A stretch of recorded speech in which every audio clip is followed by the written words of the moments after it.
Hello students, मैं आपका अंकित sir. I hope आप लोग अच्छे होंगे और स्कूल डेज़ को मिस भी कर रहे होंगे अपने दोस्तों को। और जितना मैं आप लोगों को जानता हूँ, आप लोग अपनी पढ़ाई को भी मिस कर रहे होंगे, राइट? तो वैसे तो मैंने अदर क्लासेस में अभी ऑनलाइन क्लास ली हैं, पर स्पेशली आप लोगों की क्लास में अभी मैंने कोई क्लास नहीं ली थी, तो ये मेरी आपकी क्लास में पहली क्लास है। तो आप जैसा कि स्क्रीन पर देख पा रहे होंगे, आपका फेवरेट सब्जेक्ट जितना मैं जानता हूँ, जी हाँ, वही साइंस। तो आप ये देख रहे होंगे कि ये जो पहले साइंस की बुक चलती थी, उससे ये हट के आपके पास दूसरी बुक आ गई है जिसका नाम है साइंस नेचर। ठीक है, इसमें भी सेम ही सिलेबस है, बट थोड़ा सा इसमें जो समझाने का तरीका है, जो वे ऑफ प्रेजेंटेशन है, वो उसकी क्वालिटी इंक्रीज हुई है। चलिए, तो आप इसमें देख पा रहे होंगे, मैंने एक फ़ोटो ले रखी है जिसमें सारे लेसन्स आपके इसमें दिखाए गए हैं। तो हम लोग पहले लेसन से ही स्टार्ट करेंगे, राइट? तो पहला लेसन है आपका क्रॉप प्रोडक्शन एंड मैनेजमेंट। जैसा कि नाम से ही आपको पता चल रहा है, crop production and management mean फसलों का उगाना और उनका रख रखाव, है ना? यही तो हुआ ना इसका मतलब। चलिए, तो देख लेते हैं आखिर हम लोग फसलें उगाते क्यों हैं, है ना? मेन बात तो यही है ना, क्यों उगाते हैं फसल, एग्रीकल्चर क्यों करते हैं, है ना? क्योंकि हम जो फूड लेते हैं उनका हमारा प्राइमरी सोर्स क्या होता है? प्लांट्स। और प्लांट्स अगर हम उगाएंगे नहीं तो खाएंगे क्या? तो इसीलिए हम क्या करते हैं, खेती करते हैं, यानी कि हार्वेस्टिंग और एग्रीकल्चर, ये सारी प्रोसेस हम लोग करते हैं। चलिए, तो इतना तो आपको पता चल गया कि हमें अपने डेली वर्क करने के लिए एनर्जी की नीड होती है, और एनर्जी की नीड के फुलफ़िल करने के लिए हमें न्यूट्रिएंट की ज़रूरत होती है, और न्यूट्रिएंट हमें भोजन से मिलते हैं, भोजन हमें पौधों से मिलता है, पौधे हमें उगाने पड़ते हैं, उनका रखरखाव करना पड़ता है। ये सारी चीज़ें आप पहले पिछली क्लास में यानी कि 7th में पढ़ चुके हैं। ठीक है, तो मैं ज़्यादा टाइम ना लेते हुए सीधा स्टार्ट करता हूँ कि आपकी फर्स्ट हेडिंग है क्रॉप प्लांट्स। जैसा कि आप देख पा रहे होंगे, what are crop plants. Crop plants क्या होते हैं? क्रॉप प्लांट्स वो होते हैं जो हम खेतों में उगाते हैं, है ना? देखिए लिखा है, when a large number of plants are grown at the same place for food is called a crop। जब एक ही जगह पर कई सारे जो प्लांट्स होते हैं वो फूड के लिए ग्रो किए जाते हैं या उगाए जाते हैं, तो वो फसल यानी कि क्रॉप कहलाती है। देखिए लिखा है फिर, a large number of wheat plants grown in a field make up crop of wheat. अगर एक ही जगह पर बहुत सारे वीट यानी कि गेहूं के पौधे जो हैं वो उगा दिए जाएंगे, तो वो क्या कहलाएगी? गेहूं की फसल कहलाएगी, या गेहूं की क्रॉप कहलाएगी, है ना? क्रॉप ऑफ वीट कहलाएगी। ऐसे ही the branch of agriculture which deals with ornamental and fruit plants is called horticulture. ऐसे ही खेती की यानी कि एग्रीकल्चर की वो शाखा, वो ब्रांच जिसमें ऑर्नामेंटल एंड फ्रूट प्लांट्स को उगाया जाता है, यानी कि खाने पीने वाले फ्रूट्स और फ्रूट्स पौधों को उगाया जाता है, तो वो आपके किस कैटेगरी में आती है? हॉर्टिकल्चर में। ठीक है, अब बात कर लेते हैं क्लासिफिकेशन ऑफ क्रॉप्स की, यानी कि जो आपकी क्रॉप होती है उसको किन किन कैटेगरी में डिवाइड किया गया है। देखिए लिखा है, there are 2 types of crop according to this book, है ना? एक तो है आपकी खरीफ क्रॉप और दूसरी है रबी क्रॉप। फर्स्ट वन ये है और दूसरी वाली ये है। चलिए, तो देखिए, crops have been classified as cereals, pulses, vegetables, fruits, oil, seeds, fiber producing plants, medicinal plants, etc. according to the season. Crops can be classified as follow. जो आपकी क्रॉप होती है वो कई तरीके से क्लासिफाइड किए जाते हैं, सॉरी उसका जो वितरण होता है वो किया जाता है, उनका जो भागों में उसको बांटा जाता है। जैसे कि कोई खाने पीने वाले हो गए, कोई गेहूं के हो गए, तो कोई फलीदार पौधे हो गए, और कोई फ्रूट्स वाले हो गए, और कुछ पौधे ऐसे हो गए जो जिनसे हमें ऑयल मिलता है। तो कई प्रकार से उनको डिवाइड किया जा सकता है, राइट। तो पहले हम बात कर लेते हैं खरीफ क्रॉप की। खरीफ क्रॉप आप लोग बहुत अच्छे से जानते हैं, और रबी क्रॉप के बारे में भी आपने पिछली क्लासेस में पढ़ रखा है। खरीफ क्रॉप कब बोई जाती है? जून और जुलाई के बिगनिंग में, यानी कि जब बारिश स्टार्ट ही होती है, मॉनसून आया ही होता है, तब ये फसलें बोई जाती हैं। इनमें मेनली आपके होते हैं, देखिए, मेज, सोयाबीन, कॉटन, ये सारे क्या हैं आपके? ये हैं आपके खरीफ क्रॉप के example. And paddy and rice also, okay. तो और ये जब काटी कब जाती है फसल? ये काटी जाती है जब मॉनसून का एंड होता है, सितंबर एंड अक्टूबर में। बोई कब जाती है? मॉनसून के स्टार्टिंग में, जून एंड जुलाई में। और काटी कब जाती है? मॉनसून के एंड में, सितंबर एंड अक्टूबर में, ठीक है। चलिए, सेकंड वन की बात कर लेते हैं, रबी क्रॉप की, ठीक है। रबी क्रॉप ये कब? देखिए लिखा है, rabi crop are sown during October and December at the beginning of the winter and harvested in March and April. सर्दियों की शुरुआत में इसको बोया जाता है, एंड हार्वेस्ट कब किया जाता है, काटा कब जाता है? गर्मियों की शुरुआत में, यानी कि मार्च एंड अप्रैल में। और अभी जो सीजन चल रहा है वो इसी रबी क्रॉप का ही सीजन चल रहा है, जिसमें wheat, gram, mustard are some example of rabi crop. आप कभी भी बाहर निकलते होंगे या निकले होंगे, अभी तो कुछ दिनों से नहीं निकले होंगे बेसिकली, पर आपने देखा होगा खेतों में तो आपको सबसे ज़्यादा यही सब फसलें दिखाई दे रही होंगी, जैसे कि गेहूं हो गया, चने हो गए, है ना, और ये सरसों हो गया, ये सब आपको अभी देखने को मिल रहे होंगे। तो ये किसका एग्जाम्पल है? ये है आपके रबी क्रॉप्स के एग्जाम्पल। चलिए, अब बात कर लेते हैं एग्रीकल्चरल प्रैक्टिसेस की। एग्रीकल्चरल प्रैक्टिसेस मीन्स खेती बाड़ी का काम करना, जो खेती होती है उसके काम करना। देखिए लिखा है, farmers do very hard work for get maximum production from the field, for this they use different methods of skills are called agricultural practices. खेती के लिए जो जो उपक्रम या जो जो काम किए जाते हैं वो किसके अंतर्गत आते हैं? वो आते हैं आपके एग्रीकल्चरल प्रैक्टिसेस के अंडर, ठीक है। Agricultural practices are specific methods which when applied to agriculture create food for consumer और further processing that is safe and wholesome. There are certain conditions which are very important for ensuring a high crop field in order to grow well and healthy plants for crop. Right type of soil, plowing seeds, proper handling of animals, proper irrigation method, and use of manures and fertilizers are needed. This includes proper pest control, use of harvester and threshers. When agricultural practices are carried successfully by using old or modern tools, these are known as farming implements.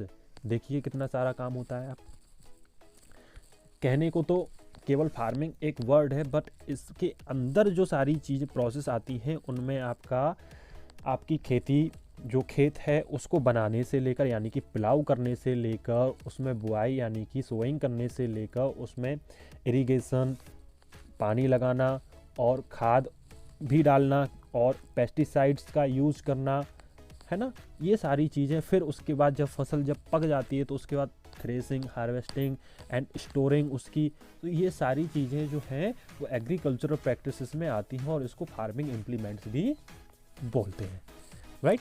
चलिए, अब बात कर लेते हैं हम लोग कि सबसे पहले, ये तो बात हो गई कि एक एग्रीकल्चर एक्टिविटी में, यानी कि अगर हम लोग कोई फार्मिंग करने जाते हैं, कोई फार्म बनाने जाते हैं, खेत पे काम करते हैं, सबसे पहले खेती करना चाहते हैं, तो सबसे पहले हमें क्या करना होगा। ये तो बात हो गई हमने कि हमें क्या क्या करना पड़ेगा, बट सबसे पहले क्या करना पड़ेगा, सबसे पहले वही है ना, खेत की खुदाई। अब खेत की खुदाई को क्या बोलेंगे हम लोग, है ना, प्रिपरेशन ऑफ सॉइल। चलिए देखिए सॉइल आखिर करती क्या है। सॉइल आपकी जो पौधे होते हैं ना, उनकी रूट्स होती हैं, उसको एक तो पकड़ के रखती है अच्छे से, है ना, और उसको मिनरल्स और वाटर देती रहती है, जिससे कि जो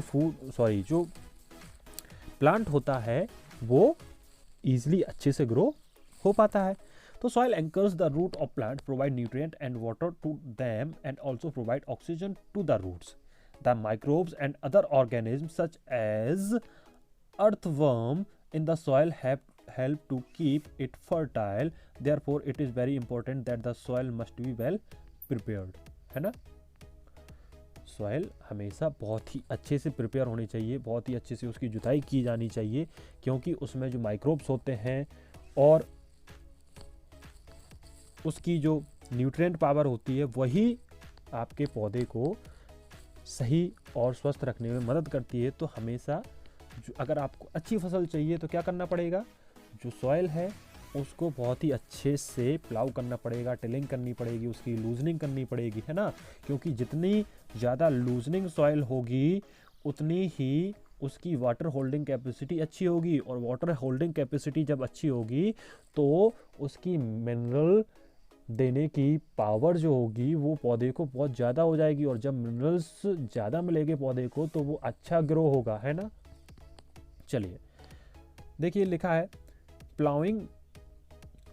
plowing makes the soil loose and porous. The roots of seedling can penetrate the loosened soil easily. When the roots grow deeper and spread out, the plant is anchored well to the soil. यही बात मैंने अभी बताई है आपको, ठीक है। And second one, water drains easily in loosen soil, this help root to breathe and not drown. ये भी चीज़ मैं बता चुका हूँ कि अगर मिट्टी जो होगी वो ढीली होगी तो उसमें पानी अच्छे से जाएगा और उसकी जड़ों को इजीली ब्रीथ करने का मौका मिल पाएगा, यही चीज़ें हैं। Ploughing help to aerate the soil, help microorganism and earthworm present in the soil to make the soil fertile. हाँ, ये चीज़ मेन है। अब आपको पता है, आपने क्लास 7th में पढ़ रखा है कि मिट्टी में माइक्रोब्स रहते हैं, है ना, जैसे कि अर्थवर्म हो गया। अर्थवर्म क्या है, किसान का दोस्त कहा जाता है ना। किसान का दोस्त क्यों कहा जाता है, क्योंकि ये आपकी मिट्टी को फर्टाइल रखता है।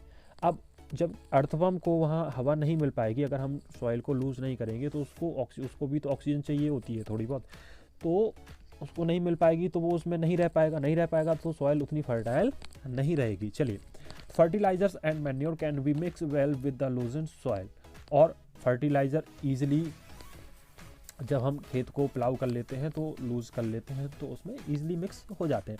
प्लाइंग up root weeds which on decomposition make the soil fertile. और जो घास फूस होती है ना, प्लाउइंग से वो भी उखड़ जाती है और उसी में घास फूस उसी मिट्टी में मिल जाती है, जो कि एक किसका काम करती है, फर्टाइल यानी कि फर्टिलाइज़र का काम करती है डिकम्पोज होने के बाद। चलिए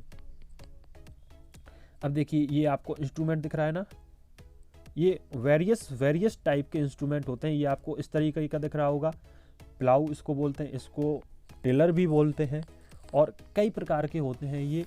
एंड आपको मैं स्क्रीन पे दिखा दूंगा, ये देखिए, आप देख सकते हैं कई प्रकार के होते हैं। चलिए नेक्स्ट बात कर लेते हैं। Now in big farms the tractor are used for ploughing with a cultivator with saves time and labor of plowing manually. The process of making soil surface even and smooth is called leveling. The process is done with help of wooden soil leveler. Leveling ensures uniform irrigation and distribution of mineral in the field. It helps to prevent soil erosion. अब हमने ploughing कर ली, ploughing के बाद आती है बात levelling की। Levelling आखिर क्यों की जाती है, प्लाउइंग करने के बाद क्या होता है, मिट्टी जो है ना वो उखड़ जाती है और ऊपर नीचे थोड़ा बहुत रह जाती है। तो जब हम उसमें इरिगेट करते हैं, पानी जब उसमें डालते हैं तो पानी ईजिली उसमें नहीं पहुंच पाता है हर जगह। अगर हम उसको लेवल कर लेंगे तो लेवल करने से क्या होगा, उसमें पानी अच्छे से लग पाएगा। और जो लेवलर होते हैं वो लकड़ी के भी होते हैं, और जैसा कि आप इसमें देख सकते हैं इस प्रकार का भी लेवलर हो सकता है, और स्क्रीन पर भी आपको कुछ लेवलर अलग अलग ये यहाँ पे आपको दिख रहे हैं। चलिए अब एक मेन प्रॉपर चीज़ आती है कि आपने खेत तो अपना तैयार कर लिया। आप खेत तैयार करने के बाद आप अपना जो सीड्स होते हैं उनको भी तो देखेंगे ना, कि वो किस प्रकार का सीड आपको बोना है, कैसा कितना रखा हुआ होना चाहिए, या कैसा होना चाहिए, उसका प्रॉपर हैंडलिंग होनी चाहिए, है ना। तो ये सब सिलेक्शन आपको बीज की करनी चाहिए, है ना। और क्वालिटी सीड को ही आपको अपने खेत में डालना है। और ये जो प्रोसेस होती है अगर हम इसको मैनुअली करें, ठीक है, अगर हम इसको मैनुअली करते हैं तो ये कहलाती है आपकी ब्रॉडकास्टिंग। क्या कहलाती है? ब्रॉडकास्टिंग। देखो लिखा है sowing can also be done manually by scattering seed and spreading them into the field, this is called broadcasting. क्या कहलाती है? ये ब्रॉडकास्टिंग। ठीक है, चलिए नेक्स्ट, ये आपको यहाँ पर एक सीड्रिल दिख रहा होगा। सीड्रिल का मतलब है बीज बोने की मशीन। कई डिफरेंट टाइप के ये भी होते हैं, आपको ये स्क्रीन पे दिख रहे होंगे डिफरेंट टाइप के। इनमें होता क्या है, एक फनल टाइप की एक नली लगी हुई होती है जिसमें से ऊपर एक ड्रम होता है जिसमें बीज भरा हुआ होता है, और वो धीरे धीरे करके नीचे को आते रहता है। और ट्रैक्टर से या किसी भी मैनुअली किसी भी चीज़ से आपका जो ये इंस्ट्रूमेंट होता है वो आगे आपके फील्ड में चलता रहता है, और उससे सीड जो होते हैं वो डिफरेंट जगह पे गिरते रहते हैं और आपकी सीडलिंग हो जाती है। ठीक है, चलिए तो ये हो गई आपकी इसकी प्रोसेस। अब बात करते हैं दूसरा, एक और प्रोसेस होती है ट्रांसप्लांटेशन। ट्रांसप्लांटेशन का मतलब है एक जगह से दूसरी जगह पर पौधे को लगा देना। आपने देखा होगा हमारे यहाँ जो धान की खेती होती है ना, या कोई वेजिटेबल्स की खेती होती है, या छोटे छोटे पौधे को हम घर लाते हैं और लगा देते हैं, वो एक जगह से उठा के हम दूसरी जगह ही तो लाते हैं और दूसरी जगह ला के लगा देते हैं। तो ये प्रोसेस होती है वो कहलाती है क्या? ट्रांसप्लांटेशन। तो देखो लिखा है it is the process of transferring healthy seedling from the plot और nursery to the main field. Nursery में से मेन फील्ड, जहां आपका खेत है, फील्ड है, वहां पर छोटे छोटे पौधों को लाना और वहां पे लगा देना कहलाती है क्या? Transplantation. Transplantation is common in the cultivation of paddy and vegetables. धान और सब्जियों की खेती में ये कॉमन चीज है। चलिए नेक्स्ट आपका improving soil fertility. Soil fertility को आप कैसे इम्प्रूव कर सकते हैं? आपने पिछली क्लास में सॉइल रिप्लेनिशमेंट नाम से एक पूरा टॉपिक पढ़ रखा है, वही है यहाँ पे। सॉइल को रिप्लेनिश कैसे होती है? उसमें फर्टिलाइजर्स ऐड करके, या फिर उसमें कुछ मैन्योर्स ऐड करके, है ना, या फिर उसको ऐसे ही एक साल के लिए छोड़ देना, या डिफरेंट क्रॉप का उसमें रोटेट करके उसमें डिफरेंट क्रॉप को उगाना। ये सारे जो प्रैक्टिसेस होती हैं ये आपकी सॉइल फर्टिलिटी को इंक्रीज करती हैं। तो यही चीज़ हम पढ़ेंगे यहाँ पे। देखिए क्या होता है, जब लगातार क्रॉप्स ग्रो होती हैं तो सॉइल में जो न्यूट्रिएंट होते हैं वो पौधे ले लेते हैं। तो जो पौधे न्यूट्रिएंट ले लेते हैं देन उसमें सॉइल की जो फर्टिलिटी होती है वो कम हो जाती है। तो उसको बढ़ाने के लिए हमें कुछ उपाय करने पड़ते हैं, कुछ मेथड्स अपनाने पड़ते हैं। तो उन्हीं मेथड्स में से है, देखिए पहला है फील्ड फैलो। फील्ड फैलो का मतलब यही है कुछ दिनों के लिए वो ऐसे ही छोड़ दिया जाए, जो आपका फील्ड है वो ऐसे ही छोड़ दिया जाए, उसमें कुछ भी ना किया जाए। तो धीरे धीरे वो अपने आप ही अपनी जो फर्टिलिटी है वो फील्ड इंप्रूव कर लेता है, और कुछ दिनों बाद उसमें कोई दूसरी क्रॉप उगाई जाए। एंड दूसरा है आपका क्रॉप रोटेशन। क्रॉप रोटेशन का मतलब है कि टाइम टू टाइम अलग अलग क्रॉप का यूज़ करना। आपको पता है कि डिफरेंट क्रॉप जो होती हैं वो डिफरेंट टाइप के माइक्रोब्स को सपोर्ट करती हैं, है ना। तो जो माइक्रोब्स होता है वो क्या करता है, आपके सॉइल में नाइट्रोजन की आपूर्ति बनाए रखता है। जैसे कि आपका जो चना हो गया, मटर हो गया, ये सारे आपके हेल्प करते हैं आपकी सॉइल में नाइट्रोजन को बनाए रखने में।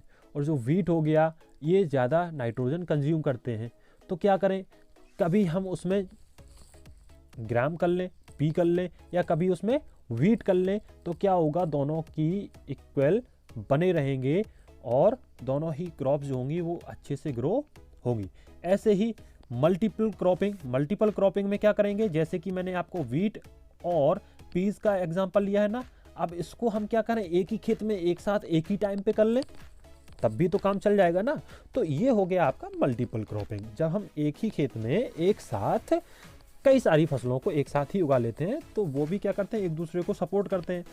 लेकिन फिर भी क्या होता है, कभी कभी ये सारी प्रोसेस जो हैं वो फुलफिल, आपकी जो सॉइल है उसकी नीड को फुलफिल नहीं कर पाती हैं, तो हमें अलग से ऊपर से सॉइल की फर्टिलिटी को मेंटेन करने के लिए कुछ फर्टिलाइजर्स और कुछ केमिकल्स यूज करने पड़ जाते हैं। ठीक है, तो वो भी हम लोग अपना लेते हैं। देखिए लिखा है, however this natural methods done are not enough to maintain the soil fertility, so farmer have to add manures and fertilizers from time to time.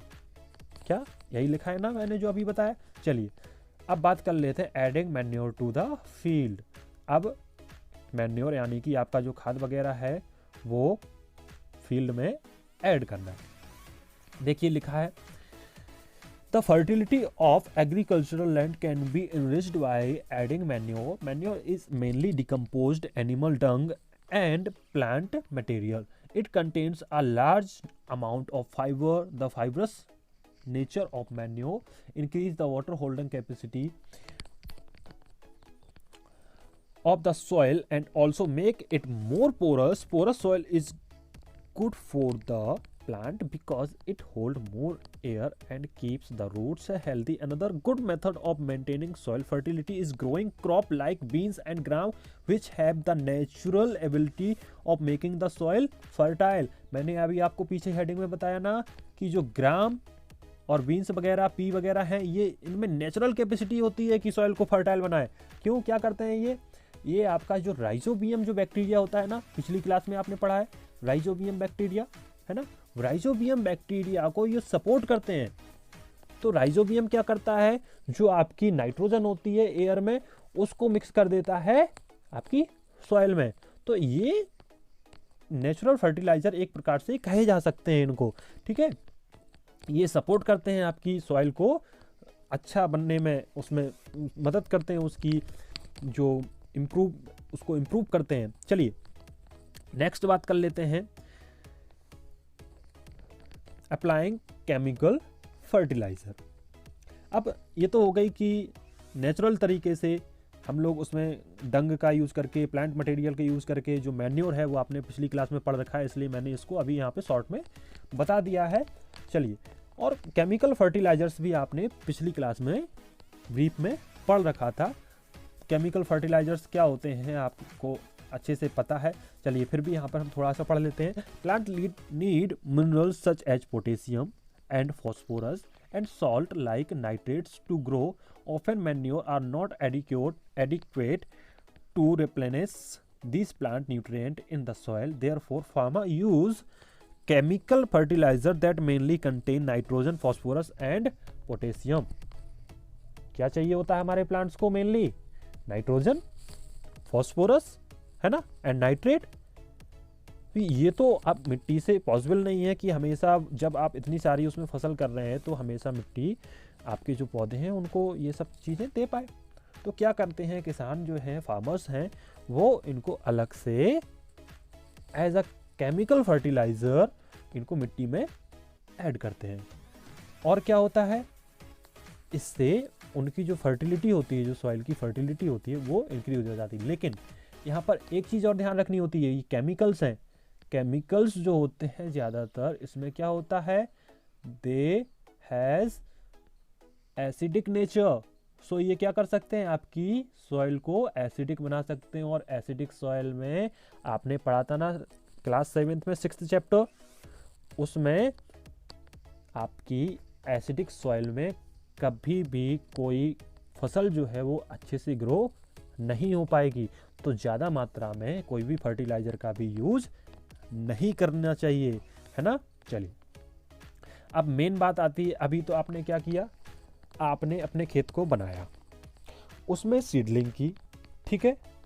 Seedling करने के बाद आपने उसमें फर्टिलाइजर्स ऐड किए कि फसल अच्छी हो, लेकिन फर्टिलाइजर्स ऐड करने से क्या होगा, जब तक उसमें पानी नहीं होगा तो पानी भी तो देना पड़ेगा। तो बात कर लेते हैं इरिगेशन की। Irrigation means supplying water to the crops in field specific interval. Irrigation का मतलब क्या है? इरिगेशन का मतलब है टाइम टू टाइम आपके फील्ड में पानी पहुंचाना, है ना। ये क्या करता है? ये करता है आपकी germination of seed does not take place without water. पानी के बिना जर्मिनेशन प्रोसेस नहीं होगी। जर्मिनेशन आपको क्लास 6 में आपने पढ़ रखा है अच्छे से कि व्हाट इज जर्मिनेशन, है ना। तो जर्मिनेशन प्रोसेस भी आपको अच्छे से पता है, 7th में भी आपने पढ़ रखा है। चलिए, roots fails to develop and elongate in dry soil. अगर सॉइल ड्राई रहेगी, उसमें पानी रहेगा, तो जड़ें सूख जाएंगी और ग्रो नहीं हो पाएंगी। Nutrient can not move up from the soil in the absence of water. पानी रहेगा तो जो मिट्टी के न्यूट्रिएंट होंगे वो ऊपर यानी कि पौधे तक नहीं पहुंच पाएंगे। It protect the plant from Frost and hot air currents, ठीक है। और ये क्या करते हैं, गर्मी और ज़्यादा सर्दी से प्लांट को बचाते हैं। दस water is essential for the proper growth and development of the crop. Water is absorbed by plants from the soil through the root system. Along with water, minerals are also absorbed. ठीक है, क्या होता है, पानी जब हम देते हैं, जब पौधों में खेत में अपने पानी देते हैं, तो पानी के साथ साथ मिट्टी में जो मिनरल्स होते हैं, है ना, जो भी उस न्यूट्रिएंट होते हैं, वो पौधे में पानी के साथ साथ एब्जॉर्ब हो जाते हैं। चलिए अब बात कर लेते हैं कि पता तो चल गया हमें कि हमें इरिगेशन करना है, फील्ड को इरिगेट करना है, बट कैसे करेंगे। तो कुछ ट्रेडिशनल मेथड्स हैं और कुछ जो आज के नए ज़माने के मेथड्स हैं, जिनको हम बोलते हैं न्यू मेथड्स, है ना। चलिए तो ट्रेडिशनल मेथड्स देख लेते हैं क्या क्या है। ट्रेडिशनल मेथड्स में आपको पता है, लोग पहले हाथों से पानी डालते थे बाल्टियों में भर के, या फिर कुछ ऐसा सिस्टम बनाते थे जिससे जो जानवरों से चलाया जा सके, जैसे कि आपका रेहट हो गया, है ना, चेन पंप हो गया, ढेकली हो गई, है ना, मोट हो गया। ये सारे आपके पुराने मेथड्स थे जो कि चीपर हुआ करते थे आज के सिस्टम से, लेकिन ये बहुत ही टाइम कंज्यूमिंग हुआ करते थे और इन मेथड्स को हम बड़े फील्ड में अप्लाई नहीं कर सकते थे। लेकिन आज का जो मेथड है, स्प्रिंकलर सिस्टम मेथड, ये क्या करता है, एक तो आपकी पानी की भी बचत करता है और दूसरा टाइम बहुत कम लेता है और एक साथ ही बहुत सारे एरिया को कवर कर सकता है ना। तो ये आजकल बहुत ही ज़्यादा यूजफुल है। चलिए, एंड दूसरा है आपका ड्रिप इरिगेशन। चूंकि आपने sprinkler system and drip irrigation दोनों ही आपने पढ़ रखे हैं। ड्रिप इरिगेशन क्या होता है? ड्रिप इरिगेशन भी जो है वो पानी बहुत ज़्यादा बचाता है, वो स्प्रिंकलर सिस्टम से भी कहीं गुना ज़्यादा पानी को बचाता है। क्यों बचाता है? क्योंकि ये टारगेट करता है एक एक पौधे को, जहाँ पौधा लगा होता है बस वहीं पर उसी जगह पर उसकी जड़ों में पानी को पहुँचाना। क्या होता है, खेतों में नलियाँ बिछा दी जाती हैं पानी की, और जहाँ पर पौधा होता है वहीं पर एक छोटा सा होल कर दिया जाता है, जिससे कि ड्रॉप ड्रॉप ड्रॉप करके पानी आता रहता है और पौधे को मिलता रहता है। इससे बहुत ही ज़्यादा पानी की बचत होती है। चलिए अब बात कर लेते हैं वीडिंग की। वीडिंग का मतलब है यहाँ पर कि जो आपके खेत में जो खरपतवार उगाई है, जो अनचाहे जो पौधे उगाए हैं और जो आपकी फसल को ग्रो नहीं होने दे रहे हैं, वो ग्रो हो गए हैं, तो उनको काटना छाटना या फिर उखाड़ लेना या उनको नष्ट कर देना, या जो आपके कई प्रकार के जो इंसेक्ट होते हैं या चिड़ियाँ वगैरह आती हैं, जो रोडेंट होते हैं, वो अटैक करते हैं खेतों पे, उनसे हमें कैसे बचाना है, ये सब वीडिंग के अंतर्गत आता है। देखिए, weeds are unwanted and uncultivated plants that grow along with the crop plant, है ना, जो कि क्रॉप प्लांट के साथ ही कुछ ऐसे अनवांटेड प्लांट्स होते हैं जिनको हम उगाते नहीं हैं, वो अपने आप ही उगाते हैं। फॉर एग्जाम्पल क्या क्या हो सकते हैं? एमेरेंथस यानी कि चौलाई, चिनोपोडियम यानी कि बथुआ आप लोगों ने बहुत ही ज़्यादा सुना है, एंड वाइल्ड ओट जिसको हम जवा बोलते हैं अपने यहाँ, जबी, और एक और आपने सुना होगा हमारे यहाँ पर बहुत ही ज़्यादा है गाजर घास जिसको बोलते हैं ना। तो ये सारी चीज़ें खरपतवार में आती हैं और ये क्या करती हैं, फसल को, आपकी क्रॉप को अफेक्ट करती हैं और उसको ग्रो नहीं होने देती। तो इनसे हमें बचने के लिए क्या करना होता है, या तो इनको मैनुअली क्या करें, मैनुअली इनको पुल कर लिया जाए, है ना, मैनुअली पुल कर लिया जाए बाय हैंड से, है ना, और कहीं थ्रो कर दिया जाए। दूसरा है कि कुछ केमिकल्स उसमें स्प्रे कर लिए जाएं, है ना, जैसे कि हर्बिसाइड्स हो गए एंड वीडीसीसाइड हो गए। वीडीसीसाइड्स मीन्स जो खरपतवार नाशक होते हैं उनको स्प्रे कर लिया जाए, है ना। तो दे destroy the beads but not affect the main crop. कुछ ऐसे हर्बिसाइड्स और वीडीसाइड्स होते हैं जो कि इनको तो नुकसान पहुंचाते हैं बट फसल को नुकसान नहीं पहुंचाते। Some common weedicides are dalapon, metachlor and cyanazide. ये आपके कुछ कॉमन वीडीसाइड्स हैं जो कि बहुचर्चित हैं। चलिए अब क्या होता है, क्रॉप्स आर ईटेन और damaged by large animal such as cows, goat and bird, small animal such as mice and rat, and insect such as locust, weevils and termites. This can result in the destruction of crop. Under cultivation, birds are kept away from the field using scarecrow. क्या होता है, जो बड़े animals होते हैं like buffalo, काऊ, है ना, तो ये इनसे आपको अपनी फसल को बचाना होगा। छोटे एनिमल्स हैं रोडेंट जैसे कि माइस हो गया, रैट हो गया, ये सब से आपको अपने फसल को बचाना होगा। इंसेक्ट्स हो गए जैसे कि such as locust, weevil and termites, इनसे भी आपको बचाना होगा। और जो बर्ड्स हैं उनको तो स्केयर क्रो आपने देखा होगा गाँव में, जब आप जाते होंगे खेतों में देखते होंगे एक पुतला सा बना रहता है खेत में, उसको बोलते हैं स्केयर क्रो। उनसे उसको डरा के भगाया जा सकता है। या फिर क्या किया जा सकता है, चमकदार जो पॉलीथीन की पट्टी होती है, स्ट्रिप होती है, उसको चारों तरफ लगा दें तो वो उसकी चमक से जो बर्ड्स होती हैं और जो जानवर होते हैं वो दूर रहते हैं। Rodent are killed using rodenticides. Rodents जो हैं वो रोडेंटिसाइड्स का यूज करके किल किए जा सकते हैं, whereas insects are killed by spraying insecticides. और इंसेक्ट्स जो हैं वो इंसेक्टिसाइड्स का यूज करके किल किए जा सकते हैं। These different chemical, weedicide, rodenticide and insecticides are together called pesticides as they kill specific kind of pest. इन तीनों को एक साथ क्या कहा जाता है, पेस्टिसाइड्स, क्योंकि ये अलग अलग स्पेसिफिक काइंड के पेस्ट को किल करते हैं, दैट्स वाई इनको पेस्टिसाइड्स बोला जाता है। पेस्टिसाइड देखो बेटा, पेस्टिसाइड क्या होते हैं, हार्मफुल केमिकल तो होते ही है ना, तो ये आपकी सॉइल के साथ साथ हमारी हेल्थ को भी ये क्या करते हैं, नुकसान पहुंचाते हैं। इसलिए क्या करना चाहिए, इनका ज़्यादा से ज़्यादा क्या हो, कम से कम इनका यूज़ करना चाहिए। और उसकी जगह पर हमें कुछ और जैसे कि हर्बिसाइड्स होते हैं जो कि नेचुरल होते हैं, है ना, उनका हमें यूज़ ज़्यादा करना चाहिए। हमें केमिकल वाले पेस्टिसाइड्स का यूज़ बहुत ही रेयर कंडीशन में करना चाहिए, जब मुमकिन ही ना हो कि हर्बिसाइड से जो हमारे नेचुरल तरीके से हमें जो चीज़ें मिल सकती हैं उनसे अगर हमें कुछ लाभ नहीं मिल रहा है तो ही हमें केमिकल ओरिएंटेड पेस्टिसाइड्स की तरफ जाना चाहिए, है ना। चलिए, हार्वेस्टिंग, थ्रेसिंग एंड विनोइंग। अब देखिए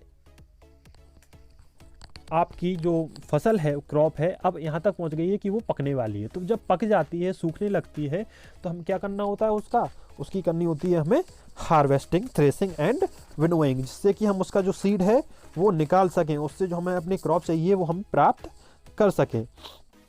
तो सबसे पहले क्या करते हैं, हम अपनी फसल जो है, क्रॉप है, उसको कट करते हैं। देखिए, कट एंड गैदर्ड, कट करते हैं और उसको इकट्ठा करते हैं। Then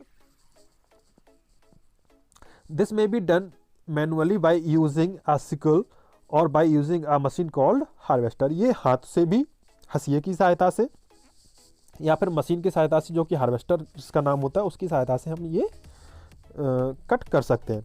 next, the grain is separated from the cut crop, the process is called threshing.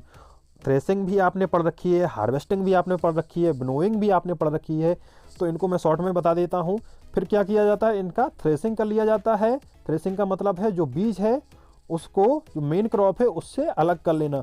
अब जो बीज है उसमें कुछ लाइक जो भूसा होता है थोड़ा बहुत रह जाता है, तो उसको हम विनोइंग हवा की सहायता से उड़ा के अलग कर लेते हैं, और जो चाफ जो है वो उड़ जाता है, और जो आपका सीड्स है वो नीचे रह जाता है, जिसको हम बाद में यूज कर लेते हैं। देखिए ये आपके कुछ पिक्टोरियल यहाँ पे बने हुए हैं जिनको आप देख सकते हैं क्या होता है। देखिए threshing by thresher and manual threshing, ये है मैनुअल थ्रेसिंग, ये आप देख सकते हैं हाथों से लोग कर रहे हैं। ये आपने थ्रेसर तो देख ही रखे होंगे, है ना। एंड विनोइंग, विनोइंग भी आपने देख रखी होगी। अब देखिए हमने अपना फूड जो है वो ग्रो कर लिया, हमारे खेत से हमारे इकट्ठा हो गया, थ्रेसिंग हो गई। अब उसको हमें स्टोर भी तो करना होगा, क्योंकि ये संभव नहीं है कि एक साथ इतना सारा जो फसल हुई है उसको हम बेच सके। तो क्या करते हैं, इसको हम स्टोर करते हैं। स्टोर करने के लिए स्टोरेज बनाए जाते हैं, कोल्ड स्टोरेज बनाए जाते हैं, रेफ्रिजरेशन सेंटर बनाए जाते हैं। अब स्टोर में क्या करते हैं हम लोग, कंडीशन के हिसाब से जो सीड जैसी कंडीशन में उसको स्टोर करना होता है, किसी कोई ठंडी कंडीशन में या कोई सूखी कंडीशन में स्टोर करना होता है, तो उस हिसाब से स्टोर बने हुए होते हैं और उनमें हम लोग स्टोर कर लेते हैं। इनको ग्रेनरीज और ग्रेन स्लोस भी बोला जाता है। और ये इनकी जो दीवारें होती हैं ना, वो ट्रीटेड रहती हैं जिससे कि जो इंसेक्ट्स हैं वो इसमें अटैक ना कर पाए। चलिए, फूड फ्रॉम एनिमल, अब हमने बात तो कर ली फूड फ्रॉम प्लांट्स की, अब फूड फ्रॉम एनिमल्स की भी बात कर लेते हैं। कुछ फूड हमें एनिमल्स से भी मिलता है ना, जैसे कि मीट हो गया, मिल्क हो गया, एग्स हो गए। तो ये हमें कहाँ से मिलते हैं, ये हमें देते हैं सब एनिमल्स। देखिए लिखा है a number of food item like milk, eggs, meat, honey and fish are obtained from animals. Rearing of animal on large scale with proper food, shelter and care is called animal husbandry. Animals are raised in farm.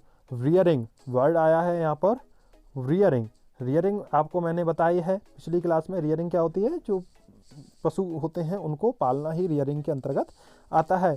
और पशुओं के पालने को क्या कहते हैं, animal husbandry. और ये कहाँ पाले जाते हैं, फार्म में, ठीक है। Milk is mainly obtain from cow and buffalo, goat, sheep, yak and camel milk is also used as food. Animal that provide us milk are known as milk animal. These animal must be kept in clean sheds with proper ventilation.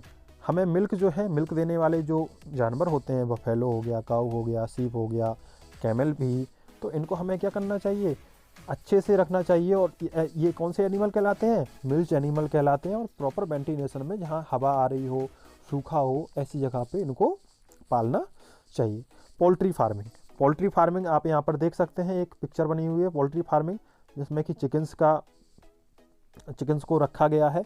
और poultry का basically मतलब होता है ऐसी farming जिससे हमें egg वगैरह प्राप्त हो सके। देखिए इधर लिखा है the rearing of birds like chicken, ducks, quails, turkey and guinea fowls for eggs and meat is known as poultry farming. Egg के लिए बर्ड्स को पालना पोल्ट्री फार्मिंग के अंतर्गत आता है। चलिए, fish and other C food, आपको पता है सी फूड यानी कि जो अदर सी फूड है, और ये फिश है, ये भी बहुत ही ज़्यादा लोग कंज्यूम करते हैं, खाते हैं। तो देखिए लिखा है a large population of our country depends on fish and other sea food like prawns and shrimps. Rearing of fish artificially in tank and ponds is also known as pisciculture. यानी कि जो मछलियां हैं उनको आर्टिफिशियली टैंक्स में और Pond's में पालना क्या कहलाता है, पिसीकल्चर। चलिए, नेक्स्ट है आपका एपीकल्चर। एपीकल्चर का मतलब होता है मधुमक्खी पालन। मधुमक्खियों को पालना किसके लिए, उनकी हनी के लिए आता है एपीकल्चर के अंतर्गत।